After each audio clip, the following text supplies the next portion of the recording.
Good evening, everybody. Thank you guys for waiting on us a little bit. Sorry we were a bit tardy. That one is on me. Was just finishing up a couple things for the show tonight. But we got a great show in store for you guys tonight. There is so much fodder to discuss because we had SEC Media Days. We're now on day 3 of SEC Media Days. Got one more day to go. But a lot to talk about with that. We have Mike Huesmann here tonight. I want to introduce you guys to him. So Hammer is out a little bit. He's on a trip right now to Whitefish, Montana with his fiance. So we'll give him a pass for that tonight. He filled in for me while I was in Europe. So, but because of that, I wanted to bring on Mike, who has been doing a fantastic job on Offseason After Dark. He's a resident Gamecock fan for us on the After Dark network. And also he writes for Mike Farrell Sports. So he's well-versed in college football, as not only the SEC, but across the board. So wanted to have him on because we'll have a lot to talk about. So Mike, how you doing tonight, man? Thanks for coming on. I'm awesome. Doing well. Yeah. Awesome. Glad to be here. I appreciate it. I, listened to the show, glad to be part of the network and was eager to fill in when you said that Hammer was going to be gone. Absolutely, man. Well, it's good to have you here tonight. So here, just quickly before we get into it, this is what Hammer has going on. He is headed to Whitefish with the Hammer mustache there, man. He's got some handlebars going on. He's rocking it. And by the way, his fiance, that is Jenny right there, his beautiful fiance from Colorado. They're on their way up. They camped last night on this pond. And before they were on the pond camping, they went to go grab some food. And we were getting texts throughout the evening that Hammer had already gotten multiple compliments on his handlebar mustache from random strangers. So we started up in the count to see if he could get to 10 compliments. The handlebar mustache might be permanent and could potentially be part of the wedding. So if you want to see Hammer continue to have his mustache and it must be permanent, the handlebar be permanent, please let us know in the comments. I would love to see a couple of encouraging comments for Hammer on his handlebars. Suffice to say, Jenny doesn't want them doing their engagement pictures today. No, but I really debated paying for the photographer myself to get those done today. But because of that, I went with the Riley Green today. This will probably be a one-time thing, but just wanted to see how that worked out, and Hammer inspired me with what he had going on yesterday. So anyway, all right, before we get into it really quickly, as always, guys, sign up for the Biscuits and SEC newsletter. We call it the Morning Biscuits newsletter, biscuitsandsec.com/newsletter. I got it out today. There was a ton of stuff in there, a lot of news and nuggets about what's going on at SEC Media Days, including some stuff that Greg Sankey's been talking about, which we'll get into a little bit later in the show. But again, biscuitsandsec.com/newsletter. Go ahead and sign up for that. All right, Mike, let's get right into it, man. So the biggest thing that kind of poured some gasoline on the SEC Media Days fire right off the bat was Greg McElroy on Monday comes on and says that he has a high-level source, a trusted source, that he would never go on air and say this unless this person had said it. And that source told him that he believes that Nick Saban will get back into coaching at some point. I was kind of floored by that. I thought that the GOAT was done, and it made total sense in the world as to why he would be. He still could be. But just to hear that he's even potentially considering that was kind of wild to me. So what were your thoughts on that? And we can kind of go from there. And one of the things where I took it into context was, oddly enough, over the week, I was watching interviews, random things, not for media days, but other coaches. And one of them I stumbled upon was Lane Kiffin when he was on Theo Vaughn, said the same thing. I could see him coaching in the NFL someday. And that's a guy who is going to have Nick Saban in his phone. And not that, he's going to be the first guy that you're going to tell you, I want to get back into coaching. But a guy like that would know the temperature of the water anyway. So it also, like you said, it kind of throws gas on the fire. Where it also affects that is the massive schools that have a big budget if you're on the cusp of, do we want to keep this guy? Do we not want to? Well, now it enters in your mind, hey, Nick Saban might be out there. That's an interesting dynamic in there. That's true. I agree with that. When I heard this, my head immediately went to the NFL as well. Yep. I mean, what job are you going to get or could come open soon that Nick Saban would be interested in that is a better or higher job than Alabama? There really isn't one out there. And would he want to do all that work? Would he just want to show up instead of, I got to recruit, I got to worry about grades? Yeah. It can be, I get to work with other pros at the office and all we do is football. That has to be appealing to some extent. You would think so. And it goes to something that Coach DeBoer actually said. I guess it was this morning or maybe it was yesterday. Yeah, it was today. He was today. No, he was today. He was today. They're right. Yeah, they were in the morning. That's right. They're all meshing together now because I've been watching so much SEC Media Days content. But he mentioned that. And, as we all know, like he was talking about Grubbs coming back to Alabama and being his offensive coordinator again. And they were asking him about that and what it means to have Grubbs back on the sideline with them because they've coached together for 13 or 14 years, right? Well, DeBoer said, hey, it's great. I love it. Like, he knows what I'm thinking and I know what he's thinking, right? And so like we're on the same page about a lot of stuff and that just comes with time together. He said, however, at the same time, it's really good for us that he had that time in the NFL because all he did for one full year was just eat, breathe, and sleep football. Yeah. So he can bring that mentality, all that stuff that he learned, and not all the stuff that you have to deal with when you're in college, which is what you're talking about, right? The academics, you got this kid's having girlfriend problems. You're trying to build up young men versus once they get to the NFL, they've got lives. They're men now, and like they do their thing.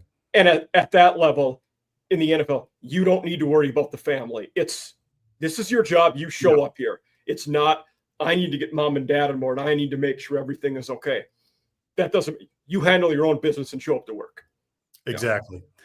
So my only other question on it, and I thought about this before the show, just in kind of, mulling this one over is, all right, we agree. Probably if he does get back into coaching again, I would be surprised. And by the way, Greg McElroy kind of walked those comments back a little bit. He was on JD Pickell's show.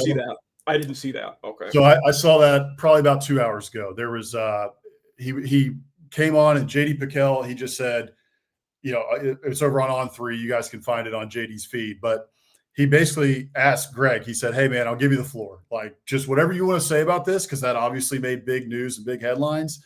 Floor is yours. And Greg said, okay, let me be clear about this. I don't think he's going to coach again. So Greg said that. He was like, I don't think he's going to coach again. But I had to say this because of the source that it came from. So I had to put it – I felt like I had to put it out there. I don't think he's going to coach again. And there was multiple others. Paul Feinbaum said he didn't think he was going to coach again, and others did as well. So, Kalen DeBoer said this. He said, hey, he's Nick Saban. He's earned the right to do whatever he wants to do. He's the GOAT. So my question for you, though, is if there is a scenario in college football to which Nick Saban would come back, and we don't have to name a school, but just what would the scenario have to look like for him to come back? I will name a school, and it's extremely unique, and that school is Kent State, where he is an alumni, where they have an interim coach for this year. They don't have a full-time coach right now, and the people are going to say, well, they're the worst. They are the worst FBS team in the country, but he doesn't need to worry about his legacy. That's already set. He doesn't need to worry about money. He doesn't need to worry about the next job. He can only go, let me rephrase it. He can totally pick a passion project for where he wants to work. And it can be I'm going to be there for 3 years, right the ship, and not necessarily that I'm going to win. I'm going to get it right for the next guy. That could be a spot if the heartstrings are going to pull him home. Now, to what you were also saying, if it was not Kent State, and it probably wouldn't be, but I think that specific scenario of him being an alumni makes it worthy, and they have an interim. Boy, it would have to be a perfect situation if it's anybody else. It really would be, I think. That's kind of what I'm thinking too. So I love your answer. That makes me think of I need to get a system now so I can play the college football 26 game. I'm just not a gamer anymore.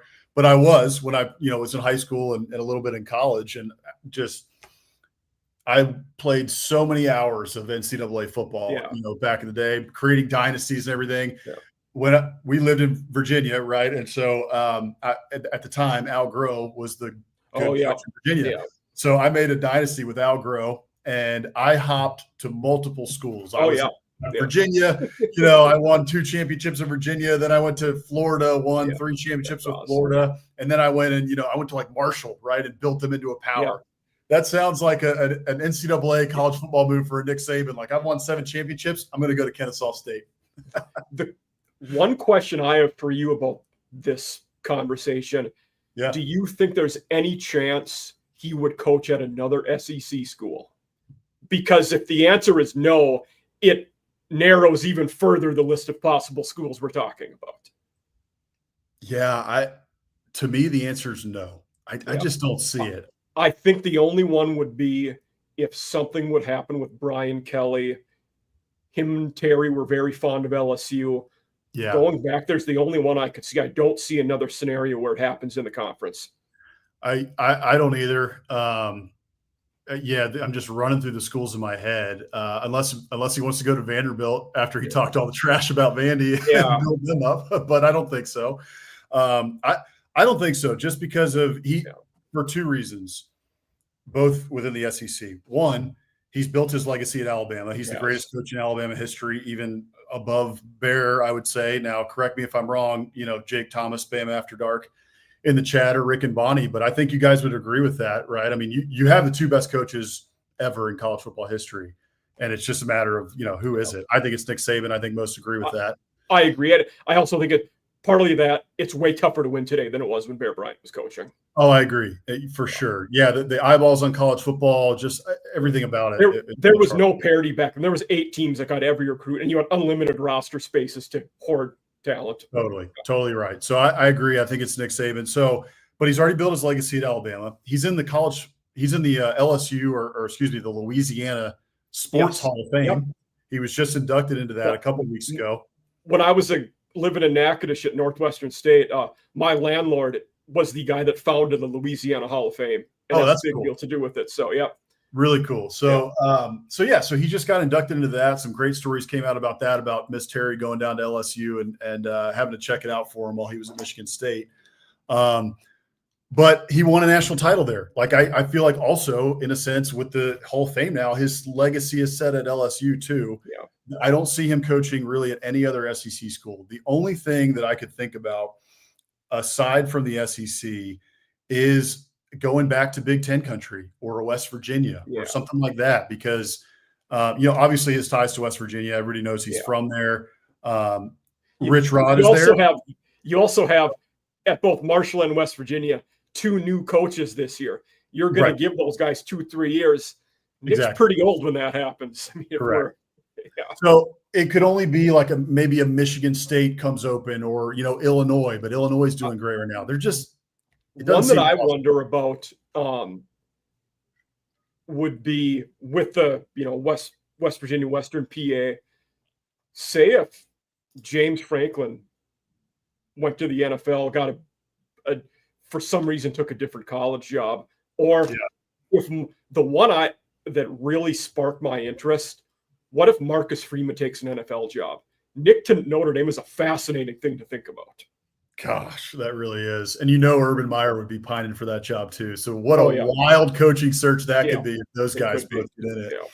But I don't see it, to be honest with you, in college again. I would be very surprised. I think it would have to be another NFL job. One interesting one, I don't think it's a fit, but I saw someone write about it, and they said USC if Lincoln Riley was going to be gone. To me, I don't see it, but you're a school with a lot of resources. You are in the Big Ten now. And I think the easy criticism would be he's not a West Coast guy. To that, I would say he's Nick Saban. He's an everywhere guy. He won at Michigan State. He won at LSU. He won at Bama. He can be an everywhere guy. Yeah, no, I agree with that. The part about that would be the family, right? He's older now. He's a grandfather. He's got all the family. Most of them live near him around the area. So to move him, his family across the country to a place that he is for sure foreign to, but he would, like you said, he could recruit to anywhere. He could win anywhere. Yeah. I would wonder too about. He already does it here, so it kind of negates my argument. But I was going to say the travel, right? Anybody now who goes out to USC, UCLA, Washington, any of those in the Big Ten, your travel is brutal. Now, negating my argument. He's working for ESPN. He's traveling every week. That's what I'm saying. College game day, he's traveling every week. He's putting on more mile. Yeah, as opposed to when you're coaching. Well, you think about when you're coaching, you're only traveling half the weeks. He's traveling every week now. He is traveling every week. So, but it's cushy travel, but it would be cushy at USC too. So, yeah, I don't know. It's a good question. It's fascinating to discuss because obviously he's the biggest guy out there on the market, Urban Meyer being number 2. But they both are retired and seem to say they are. But if they're both willing to come back, like there's nobody who wouldn't throw a Brinks truck and back it up to him and try to get him out there. So, and that brings us to like the other point, I said with the Kent State one, he doesn't need to do it for the money, but on the opposite end of that, is there an amount of money that would just make him say, I would be foolish not to do this? And what schools could pay that money? I don't know. I don't think there's any, to be honest, because it's, first of all, he's already made a lot of money. Everybody knows the guy's made a ton of money. Yeah. I think he would get back into it for the love of the game wherever he went, just because he's an absolute football nut and a fanatic, and that's what he just loves to do. Because at the other part too, that I think most folks, especially Bama fans, will know this, but many others may not know, is that he's heavily invested in car dealerships. Yes. He could easily become like the first coaching billionaire, or close to it by the time the decade is out. Arthur Smith may have got him by a couple weeks. Yeah, so there you go. Yeah. But he's making tons of money in the private sector just with his investments in the car dealerships that he has working. And there was a fantastic story a couple months ago about he and his partner and what they're doing with I think it's something like Dreamland Auto or something like that. Yeah, something like that. Yeah. So anyway, folks should look up that story because it's fascinating to read. But yeah, he doesn't need the money. So, I think really at the end of the day, it would just be like right situation, right fit. And I'm going to coach until I die kind of thing, So, all right, let's move into our next topic here. That's enough about Nick Saban. I hope, frankly, he stays in College Game Day because I love him on College Game Day. I think he's been fantastic there. It's been a lot of fun too to see his lighter side. He always had those quips in the press conferences, but since then retired, he's just a lot more, laid back, and it's been a lot of fun to see that side of him and watch him on game day. So, all right. So there's been a lot of other stuff coming out of SEC Media Days, and I could have taken this in 100 different directions, and it was hard to even kind of narrow it down into a certain focus. We had a bunch of funny moments. We had Sarkisian's mix up with the war hymn was pretty funny there. That just puts some heat on the rivalry. Mike Elko is up tomorrow for A&M, and so as people were speculating as to if that they had to do a tit for tat now, and now the SEC is going to have to play the Eyes of Texas. Isn't Elko the last one of the 16 to go? He is the last one. Yeah. So we'll see about that. But we also had the Lane Kiffin with Paul Feinbaum, which was pretty funny to see. That was a funny interview. Do you think they actually like each other? That's the question. I think they do, but they figured out they like to spar. I think Lane likes most people, or at least has the personality that he can get along with everybody. He's it wouldn't be photogenic, but whatever the microphone interview version of photogenic is, Lane has it more than most people. You put a microphone in front of him, he's golden. He's going to get people to listen. And I think Feinbaum senses that in him, and he knows it's good for clicks if we can look like we're needling each other. I think that's right. I told somebody this the other day too, because somebody was asking me about it. Just, they sent me the clip, and I'd already seen it, but I watched it again, and they were just asking, well, what do you think about this? Like, this is so beautifully awkward, but also, do you actually think they like each other? And I just responded. I said, I actually think they do. Yeah. Because these guys rub shoulders and run it into each other all the time. Lane knows that Feinbaum has one of the biggest microphones in the SEC, and vice versa, right? Like you said, Feinbaum knows that Lane gets clicks. And they've also they've known each other for a long time.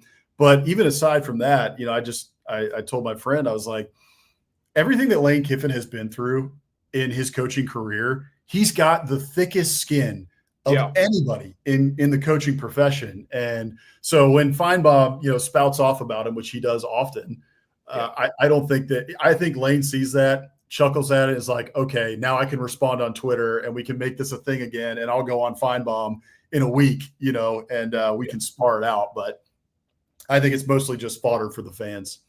I agree with you there. Yeah. And I think part of what makes Lane so good in that role is he can rotate between being the good guy and bad guy. And with Feinbaum, he knows he gets to be the good guy in the way it's going about. And it's good. Yeah. That's a good point. Okay. So my question for you, at least one of them from SEC Media Days, is, well, what has been your takeaways so far? What were a couple things that stood out to you? Maybe it's just one. I know we talked pre-show a little bit about it. So give me kind of a couple things that you've seen from SEC Media Days and what stuck out. The first one that stuck out, and this is a very positive, I'll say, about this guy's Hugh Freeze. There's been a lot of chatter over the summer. Is he golfing too much and so on?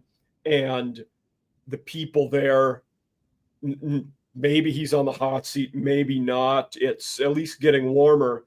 But Hugh was asked, what are your expectations this year? Where do you expect Auburn to be? And he said, we expect to compete for a playoff spot. And I appreciate that in a sense that he's not shirking what high expectations are or the situation he took over. He knows the pressure that's on him and still welcomed where they are and where he wants them to be. I thought that was pretty good because he could have been evasive. We want to improve. We want to get better. No, he set expectations that, frankly, I think are ones they can't reach this year.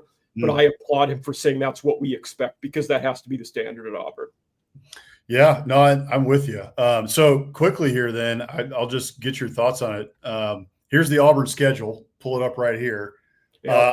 I heard multiple people, and it wasn't, Hugh Freeze set the expectations high. He understands the expectations at Auburn. Like you said, he owned them at SEC Media Days. But I heard multiple others. I'm forgetting who it was right now. It might have been Jordan Rogers or I know the Auburn beat writer Justin Hokanson was talking about it and saying that one of the SEC media folks was saying that they believe that Auburn had a real chance to get to 9 wins this season. And Hokanson said that is really the expectation. He said that 8 wins would probably be okay, but most folks around the Plains really believe that 9 wins is really the line, which to me, I was kind of like, whoa, okay, guys, like, man, that's a big jump from last year. You got a new quarterback you're breaking in. It's going to be interesting. Looking at this schedule here, Mike, like, do you see 9 wins on there? No. Yeah, I don't. And I also, where I think that 9 wins is too ambitious is that, say there is a path to 9 wins for them, there's multiple coin flip games that could go either way. Yeah. We're picking them to win every coin flip game if they get to 9 wins. It's unrealistic to expect anybody who's going to win that many coin flip games in 1 year. Like, do we expect they're going to go to Baylor, go to Oklahoma, go to A&M and win all 3? There's no way I think they win all 3 of those. I'd be surprised if they win 2 of those games. Yeah. Is there in that schedule there, I'll pull it back up here, is there a pivotal game that you see in there to where the season kind of, either it sets the tone for the season or it's pivotal in the sense that kind of make or break? Like if this one goes the wrong way, it's 2 games. It's the last two in October. You're going to have to beat Mizzou and beat Arkansas if you want to reach your goals this year. If you drop either of those, you're not going to get to 9 wins. You need to now, and that's assuming they just beat Kentucky, because they should. But Mizzou at home, at Arkansas are two of those games you have to win if you're Auburn and you want to reach your goals. I'm with you, and those are teams that are, you know, in a normal Auburn year, or say when Auburn is up, when Auburn is doing what Auburn should be doing, you know, those are teams that Auburn should beat. Or if it's Mizzou, right, at the very least, you should be 60-40 thinking you're going to win that game. And with Mizzou, they've been a team who, under Drinkwitz, say the last 2 years they've won double-digit games. They've been very good. We've seen them struggle earlier in the year sometimes. By October 18th, they'll have it figured out, I think. And they're a team I wouldn't want to play that late in the year if I was them. I would want to get them in the opening month. Especially in Columbia, which is, I believe, where it is, right? Yes. Oh, no, it's in play. It's in at home. Okay, I was getting mixed up between them and Arkansas. So, okay, that's nice that you get them at home. That's helpful. Yeah. The other one I think here too is the one right off the bat, man. You got Baylor. That's a tone setter. You got to win that game. And it's in Waco as well. So you got to travel to Baylor, and Baylor's going to be feisty. They will.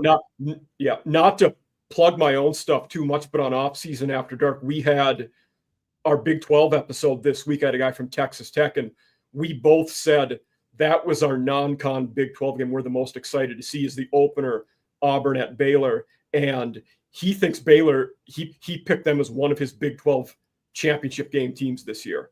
So he very high on them. On offense, Sawyer Robertson, you know, familiar to SEC fans out there. They return a lot, and he finally thinks this is the year on defense they take the next step forward with Dave Aranda. So that first game could be a good one. And not that obviously doesn't affect Auburn in the conference, but in terms of reaching the 9 wins, it is a very important game. Yeah, no, I totally agree with that. There's been a couple things that stood out to me from SEC Media Days. Multiple, obviously Arch Manning, that was wild to see. I don't think we've seen a crowd or, you know, an amount of reporters around one player since Johnny Manziel, probably in 2012. But he looked like the president of the fraternity walking in there with the way he was dressed was pretty funny. But aside from all the, you know, the jokes, I thought he handled himself very well, and you know, took the questions well. Obviously, he grew up in the Manning family. They've coached him up. You know, he knows what he's doing. But so that stuck out to me. Josh Heupel, I thought, was all right. You could tell in, you know, he's always so monotone. He doesn't get real fired up, but he would talk, you know, we led the SEC in rushing the last 2 years. We have to replace 4 of our O-linemen. And it seemed like he was the guy that understood the task at hand and all they lost, but also isn't, you know, shirking the challenge. I think he knows that the conference is tough and knows that they have an uphill battle. I don't want to say I got the sense that he thinks they're going to have to rebuild, because it's not really a rebuild, but there might be some regression. And I expect there will be at Tennessee. And I think Heupel understands what has to be done to avoid that. Yeah, Tennessee's got an interesting one. We talked about it a lot on our over-under shows, which if folks want to go back and check those out, just go to just search Biscuits and SEC. We're at Biscuits and SEC on YouTube. Most of you are watching us on X right now. But check us out on YouTube. For the last 4 weeks, we did 4 different teams each week and went through our over-unders. And Tennessee was one of the most fascinating ones, because what are we to expect? You know, having lost Nico, the way that whole thing went down, what an absolute distraction during the offseason. I think Josh Heupel handled it as well as he possibly could have, but still a difficult situation. You know, now you got Joey Aguilar coming in. There's a little bit of talk that maybe they're going to try and pick up Jake Retzlaff. Who knows? You know, that's just total speculation. I've heard nothing that they're actually going to go after him, but you know, it's just a tough situation. So I think expectations were, hey, get back to the playoff, or, you know, push for the playoff with a guy like Nico at the helm. Yeah. now expectations totally have been thrown to the wind. I think might be a mulligan. What was their projected win total? Was it 8.5? That's a good question. I've got the schedule right here. So yeah, 8.5 was their over under. Mm-hmm. Okay. That first game is also an interesting one in Atlanta. Syracuse could be okay. They could be, for sure. I remember watching this episode, and I think it was Hammer said Vegas definitely got this 8.5 right. And they did, because I wouldn't pick any more, but I wouldn't pick less. Like, it's right where you'd expect it to be. I think for them, the big game potentially could be the rivalry game at Florida, the second to last game. That could be a big game for both teams too. Totally. But that Florida game is going to be interesting. And the other one is seeing Oklahoma there. Mm-hmm. And I feel like for everybody, every team we look at, Oklahoma could be that pivotal game. And I think that speaks to there's so many unknowns about them, and we expect them to be better with Mateer and Arbuckle, but they were so bad last year that we don't really know. It's like either Oklahoma's going to be better or everybody else is going to be better, but they can't both happen.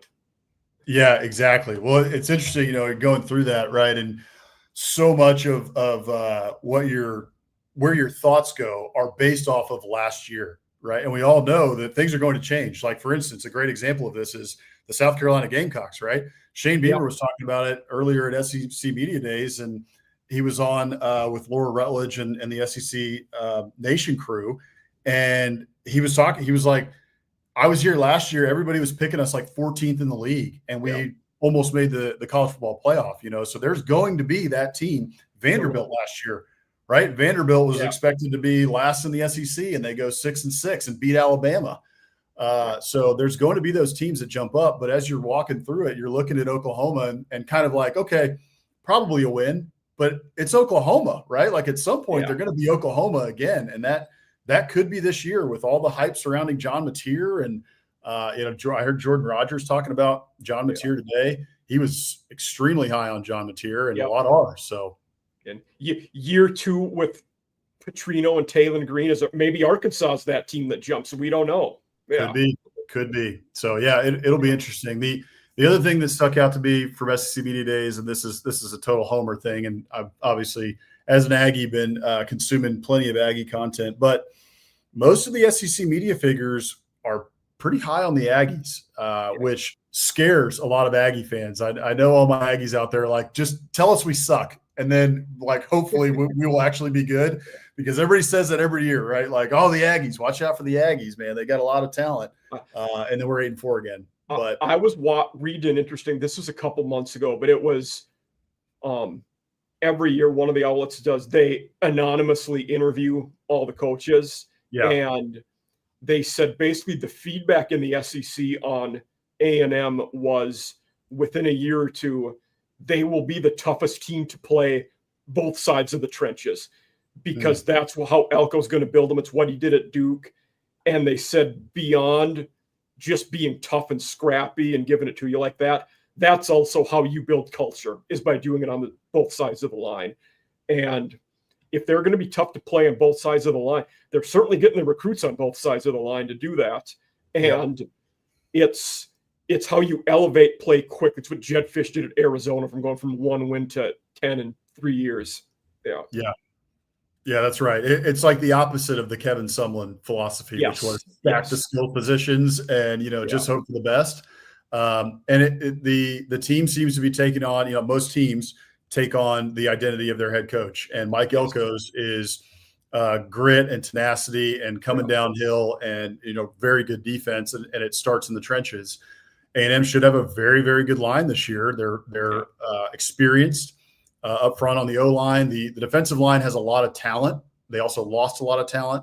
So it'll be a lot of new guys there on the defensive line, unless Shamar Stewart can come back, which would be absolutely insane, which I don't think will happen. But no, I don't either. Some chatter out there about that.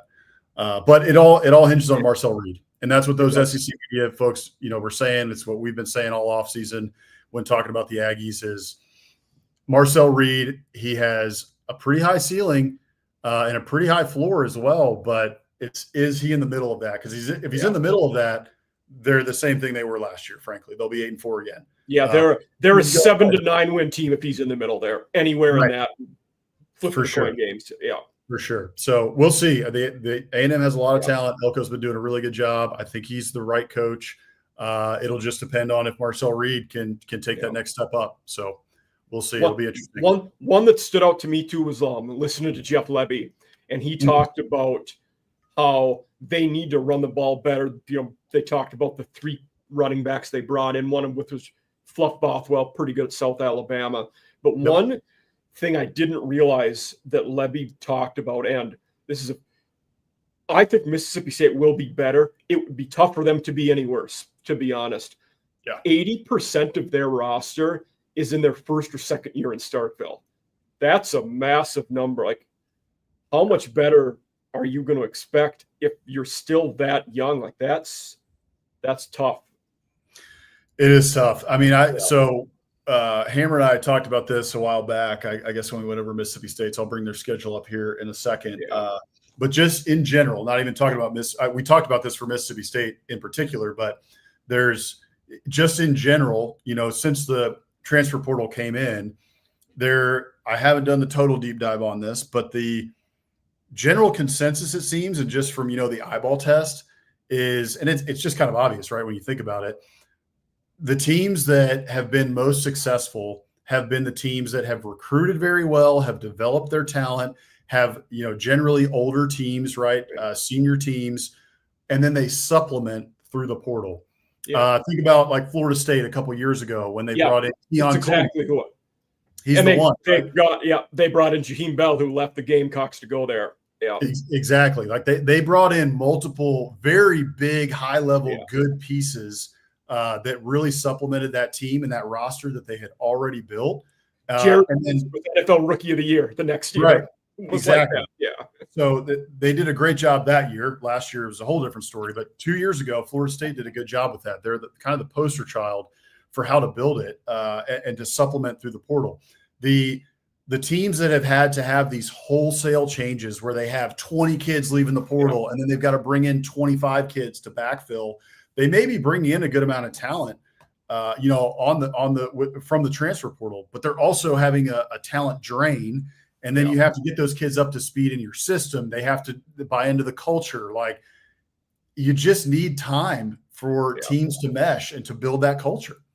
2 teams that did pretty well with it last year, after Florida State was terrible. Dan Lanning does a good job of that at Oregon. They never need a lot of guys. Yes. They target positions and get the best guys at the positions they need. They did that this year with Mackay. He was a running back from Tulane.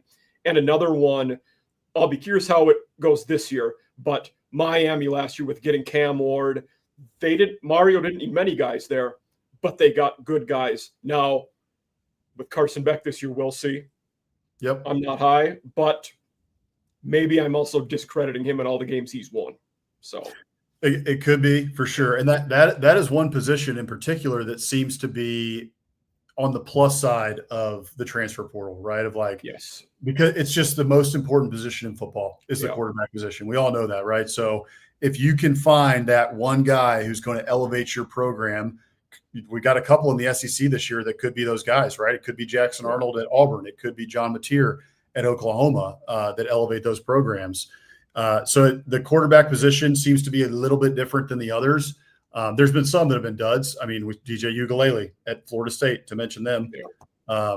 I think everyone saw that coming. That was a huge mistake. So it's hit or miss, but for the most part, it seems like it's been more hits on the quarterback side than misses.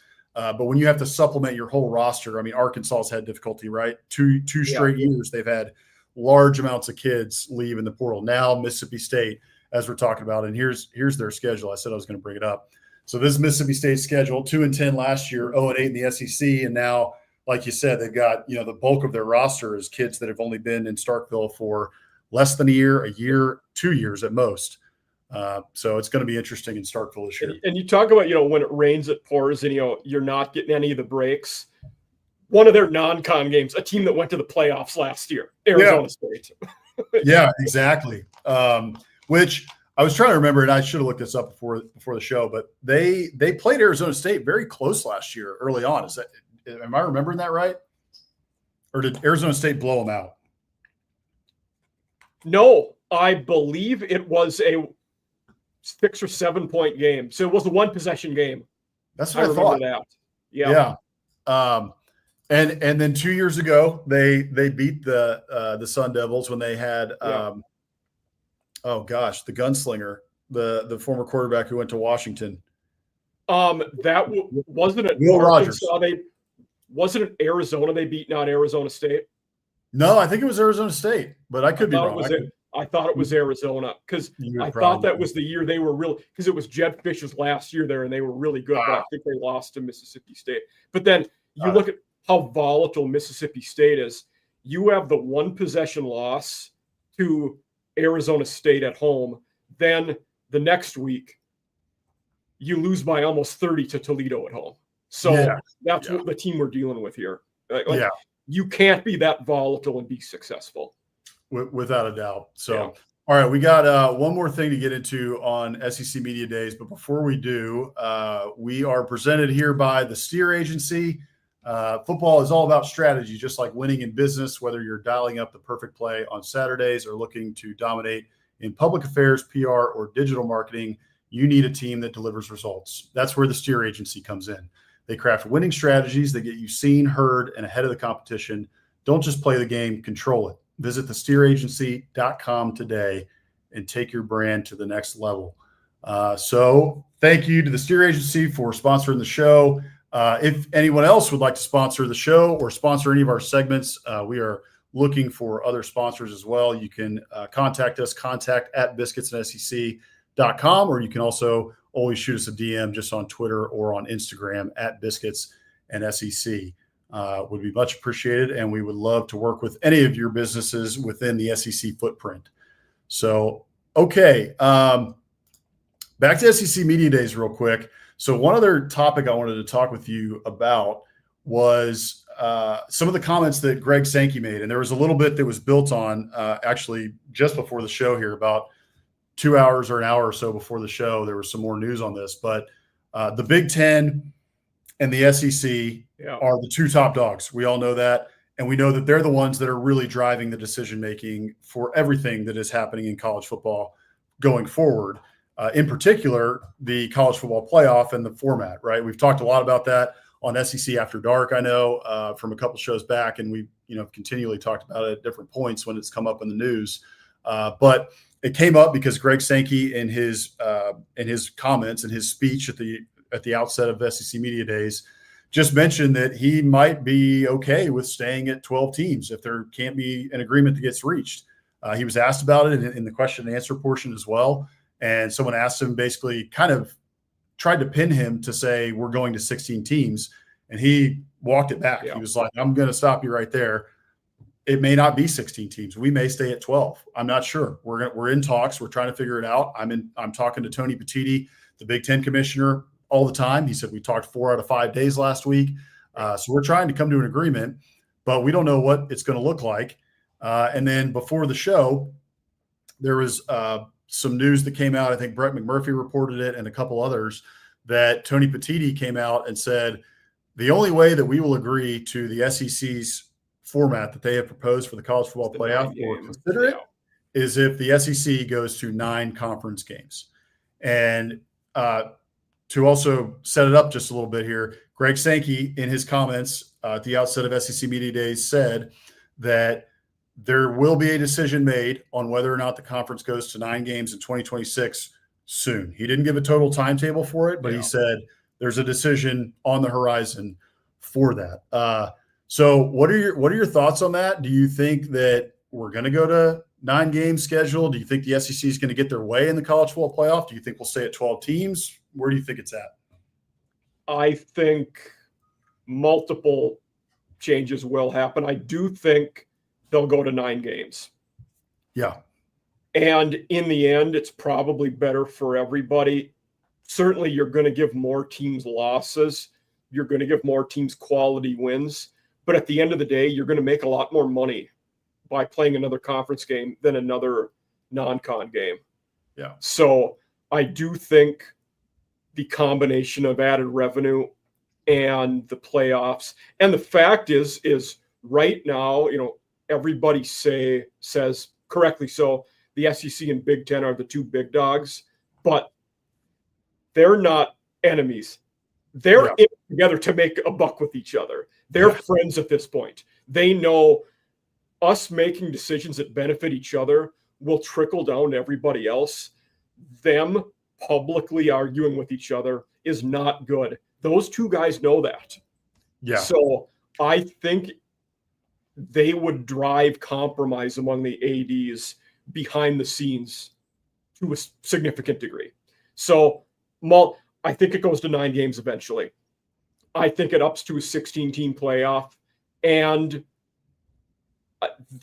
the one I'm not sure about is the playoff model. We've seen the 5+11, or we've seen the 4+4+2+2, 1-1-1.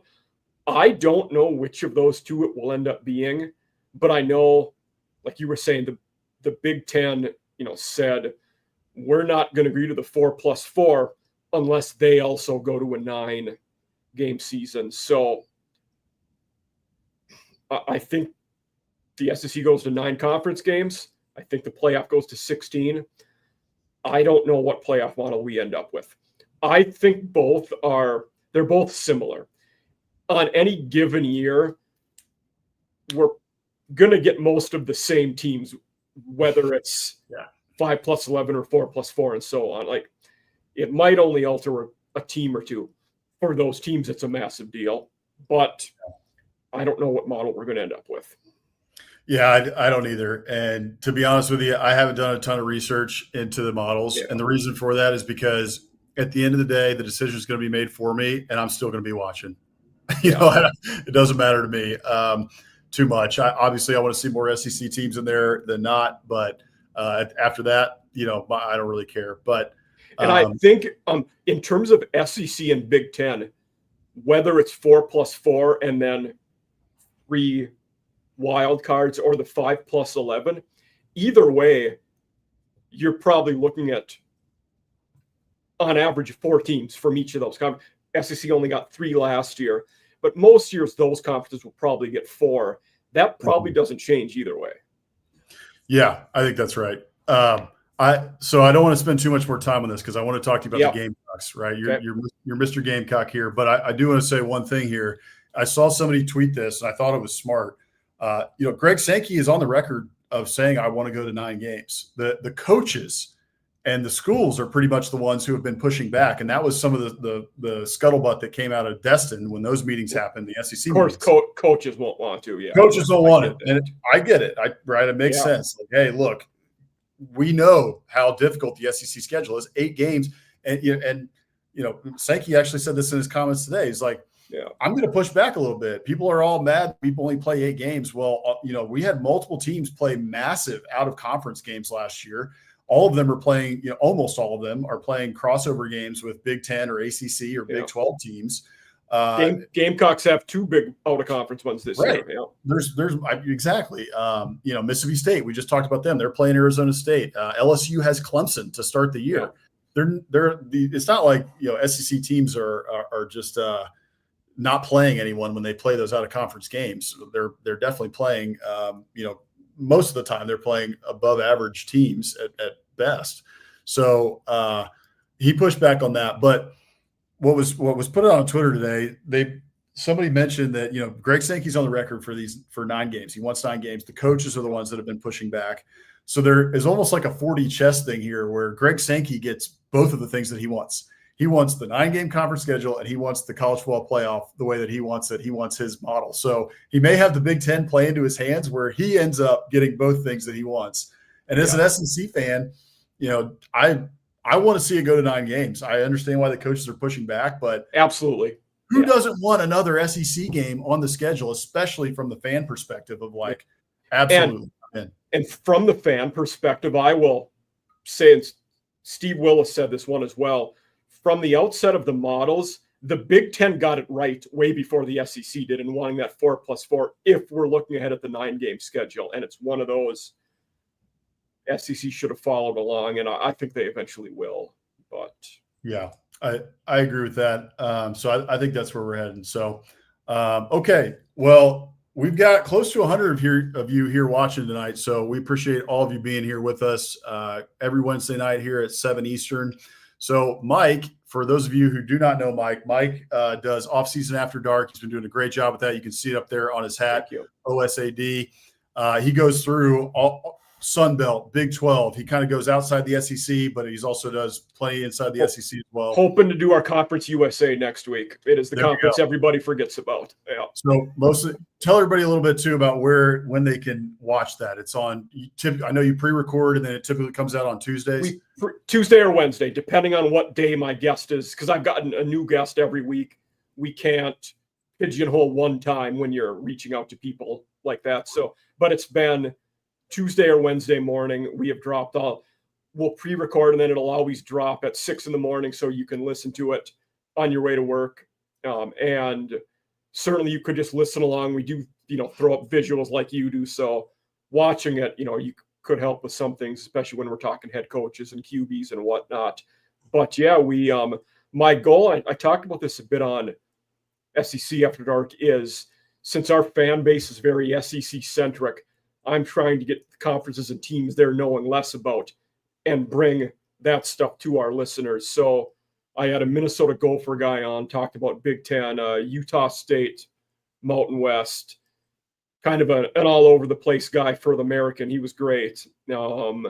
Syracuse guy for ACC. And then the last one, Sun Belt was a Louisiana Raging Cajun. We did East versus West there. And then this week was a Texas Tech guy with the Big 12. So we're hoping to get a Kennesaw State guy on next week to talk CUSA, but it may have to wait, depending on his schedule. But yeah, so we're making the rounds there, and then just getting ready for the season. Yeah, absolutely. Well, it's a great show, so I encourage all of you to check that out. You can check it out on X, Offseason After Dark. You can also follow Mike at Huesmann CFB. I think is correct. It is. So yeah, go check him out there. But not only does he do Offseason After Dark, he is also, as I said at the outset of the show, our resident Gamecock fan for the After Dark Network. So coming off the heels of having Shane Beamer at SEC Media Days today, I wanted to talk to you about the Gamecocks and kind of what their outlook is. And before I get to that, Rick was asking me, no biscuits. Rick, I'm sorry. Without Hammer, I need a little bit of his help on the biscuits. We won't have a biscuit of the week this week. I promise you we'll get back to them as soon as we can. But I do have a must-champ coach of the week, so we'll end the show on the must-champ coach of the week. So, Mike, with the Gamecocks here, Shane Beamer, I listened to a lot of his stuff today and just about his outlook on the season. I got a bunch of questions here I want to ask you. I felt like Shane didn't say – he is a great interviewer. He talks great. He's personable. He didn't give us a lot of info we didn't already know at SEC Media Days. For sure. So I got a couple questions here for you. We won't get to all of them, but there's a lot that you can really, really dig into with South Carolina. But one of them I wanted to ask you about was, this team, the expectations have obviously been raised because they were knocking on the door of the college football playoff last year. And now you've got Lenora Sellers, who needs to take another step, but is, a dark horse Heisman candidate. Some are thinking he's, could win the Heisman.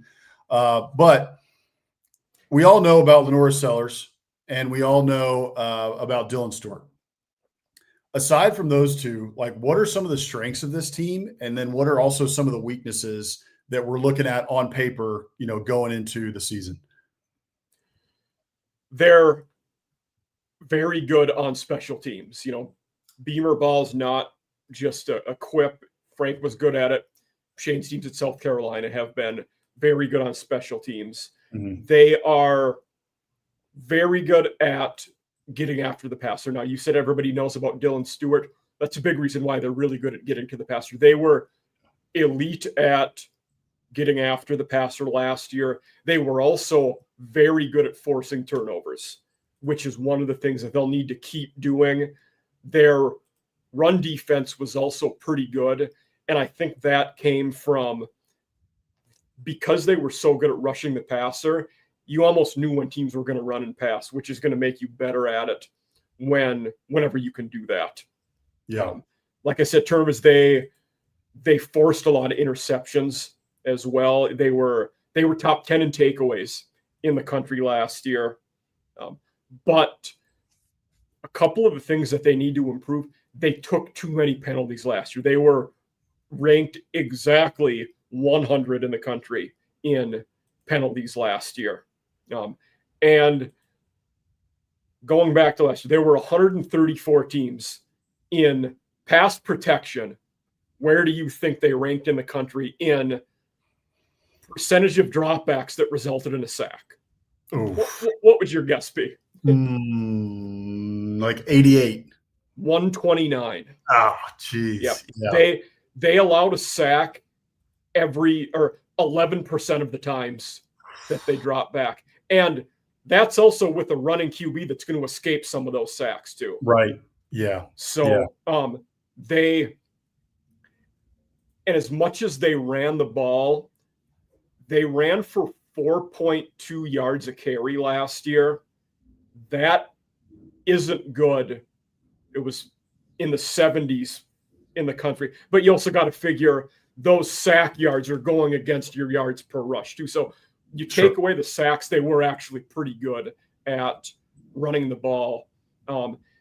Another thing, and this might be along with the cutting down the sacks, this might be the key this year on whether they make the playoffs or don't.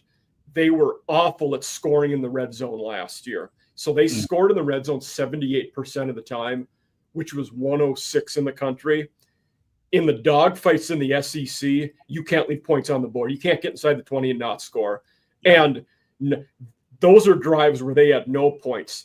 I don't even like leaving field goals on the board when you're inside the red zone in conference games here. So they really have to score more in the red zone.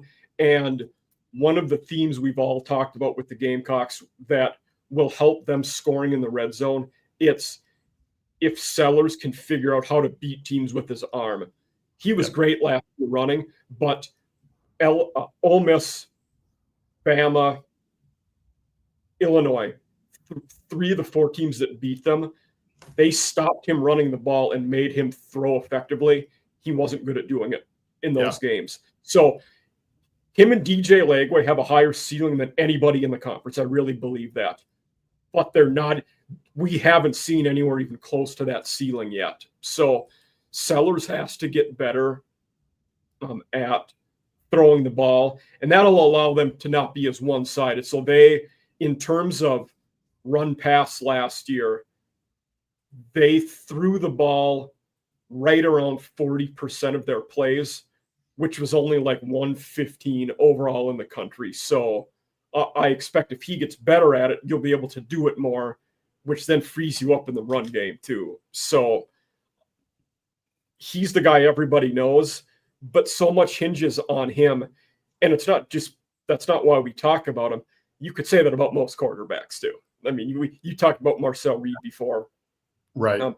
There were a lot of guys that they got new guys. They returned some.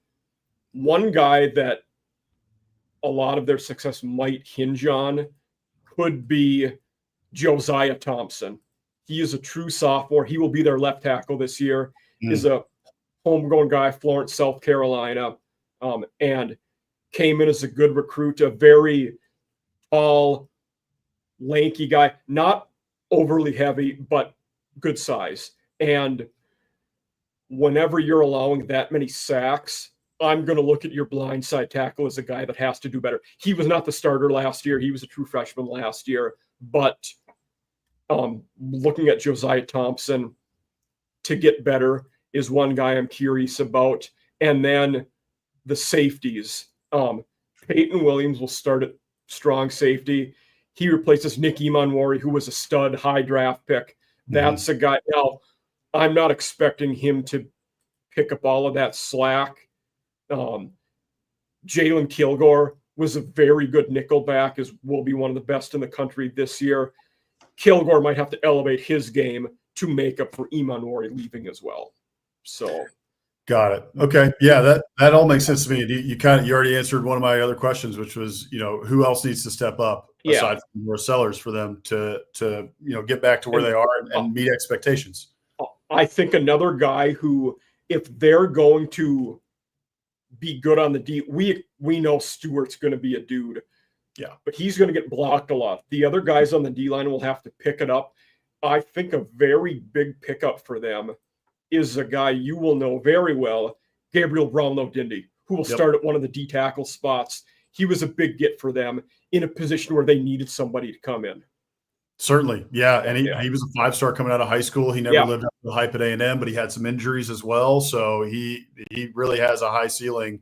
If he is healthy now, I think that on the opposite side of Dylan Stewart, they could be a real tandem like Stewart and Kennard were last year. Yeah. We could make a really good D-line out of A&M 4 and 5 stars that transferred away, I feel like. Yeah. There were a lot of good D-linemen they had. Yeah.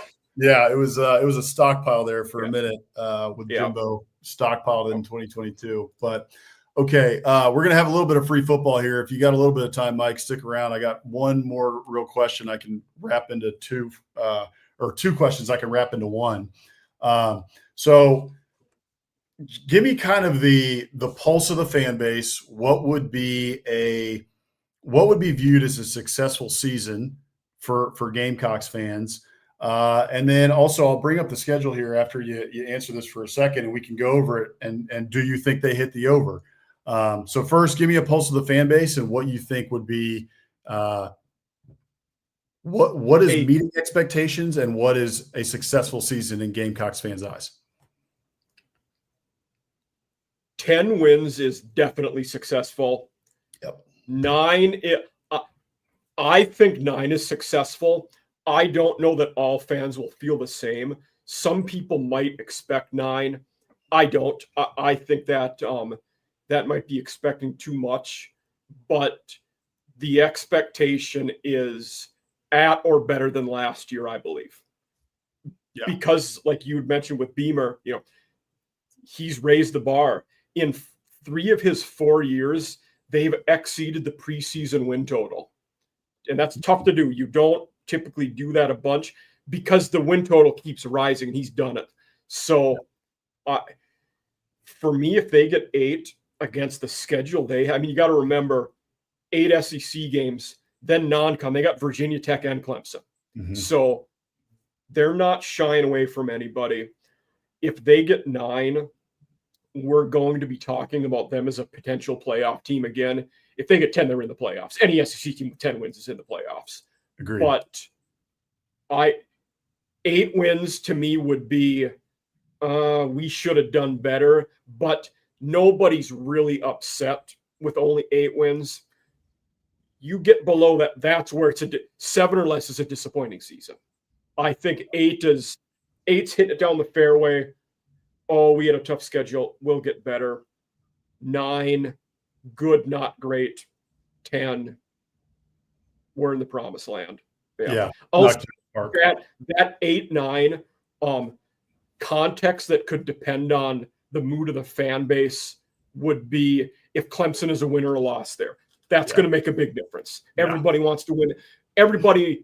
Both fan bases want to win that last game of the year. It's a big rivalry. And if you win 8 but beat Clemson, we lost SEC games. That's okay. We beat Clemson. But if you're going in there and you lose that one, everybody's a little less happy. For sure, especially because at the end of the year, you could either be playing spoiler for Clemson, or you could at least make it a little bit, leave a bad taste in their mouth as they go into the ACC title game and then potentially the college football. And I absolutely expect going into game 12 this year, Clemson will have a playoff spot locked up. Because I think after 11 games, they will have 10 or 11 wins. And that game might not matter for them. They're not going to take it up. They're going to give everything they have in that game, but they may have a playoff spot locked up already. That's what my feeling is too. So, all right, let me bring up the schedule here, and I'm going to put you on the spot a little bit. You don't have to give me your total prediction because I'm sure 15-0, counting in a bye week. Exactly. Yeah. National title, Norris Sellers, Yep. Heisman, without a doubt. But so 7.5 was the number that Vegas put in there, which signals a little bit that they're not sure that South Carolina is going to get back to that level they were last year. Do you think they hit that over? And then kind of also what we hit on earlier in the show, is there a pivotal game or two in there that you see that are kind of make or break for South Carolina? So I do think they hit 8 wins and hit the over there. Mm-hmm. Now, if this win total was 8.5, I would really be sweating it out. I don't know if I would pick them to get the over if it was 8.5. Yeah. So you asked me a pivotal game.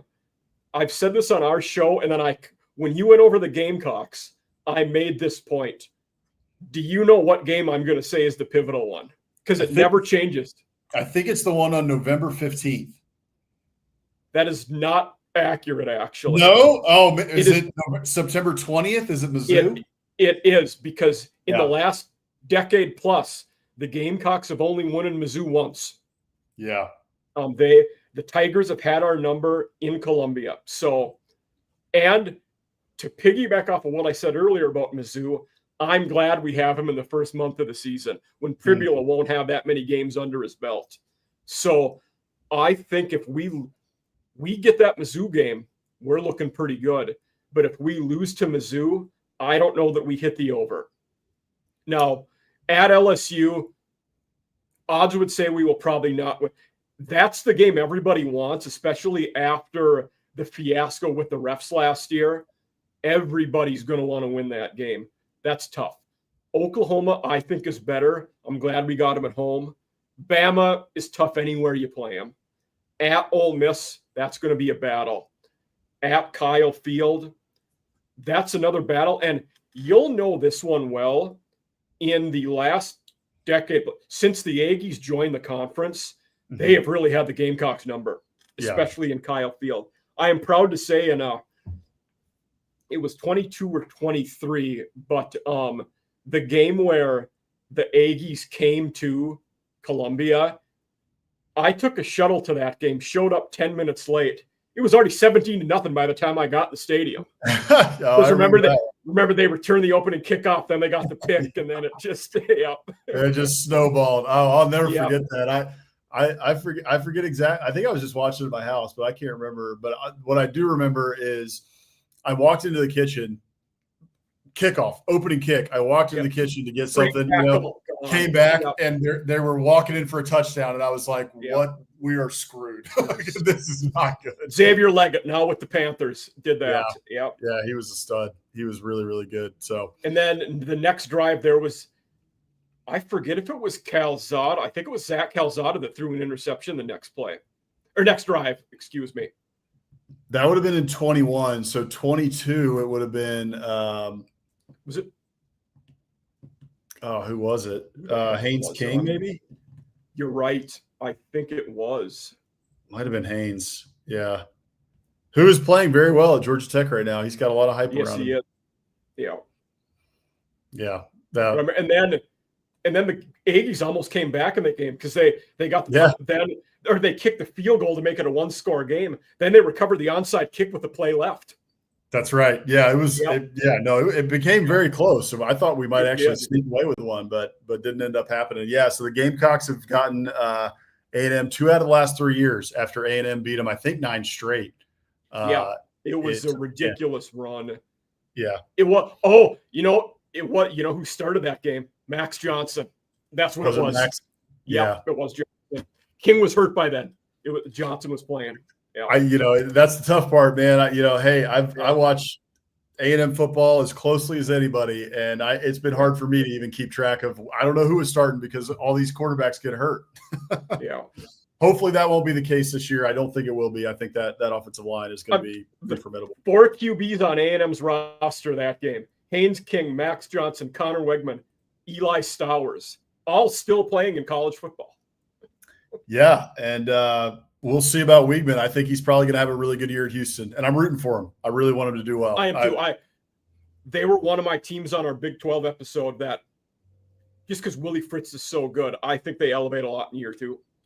And his thing, he's right. played well when he's been healthy. It's that he can't stay healthy. He wasn't healthy last year either. And, Aggies were dogging on him and, oh, man, he's not the answer, whatever. He wasn't healthy. He wasn't fully healthy. And I think you're right. At full health, he's going to be a dog. He'll be a stud. Yeah. And it also is some revisionist history. If he stays healthy those years, that could affect Jimbo Fisher's career. Absolutely. Totally. Yeah. The offensive line, the worst move that Jimbo made his entire time there, he made a lot of bad moves, but the biggest bad move he made was hiring Steve Addazio.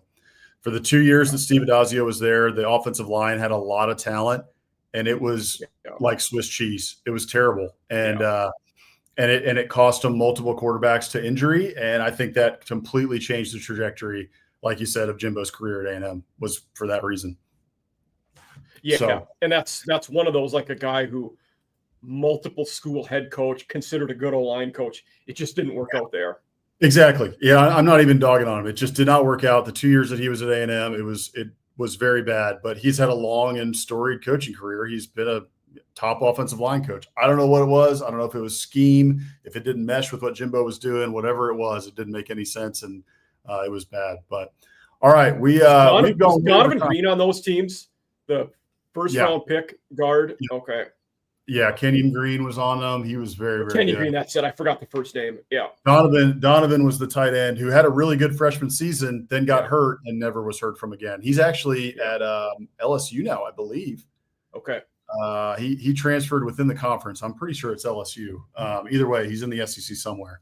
But all right, we've gone way over time, but in a good way. It has been a great conversation. But let's get here to our last segment. I don't have a biscuit of the week. Like I said, Rick, I'm sorry. We will get back to that as soon as I possibly can. I had some biscuits this week, but it was from McDonald's and Chick-fil-A. So I don't think you guys really care to see those.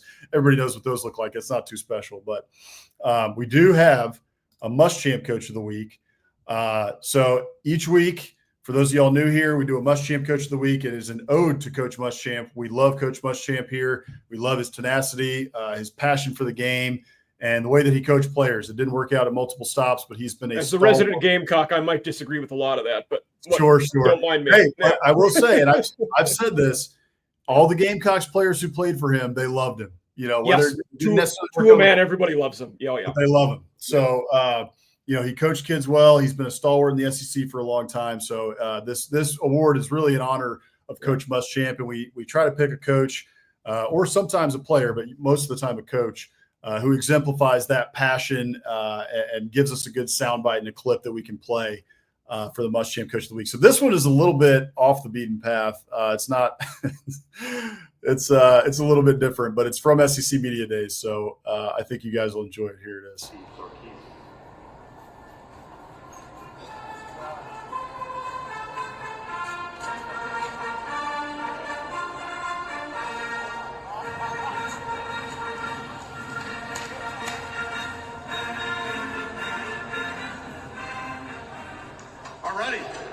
Welcome. It's always fitting being part of the Southeastern Conference now. All right. I just wanted to play that clip, to be honest. That's Steve Sarkisian walking up to the Aggie war hymn of his arch rival and didn't even acknowledge it, to be honest, which was pretty interesting. Hey, I give him credit.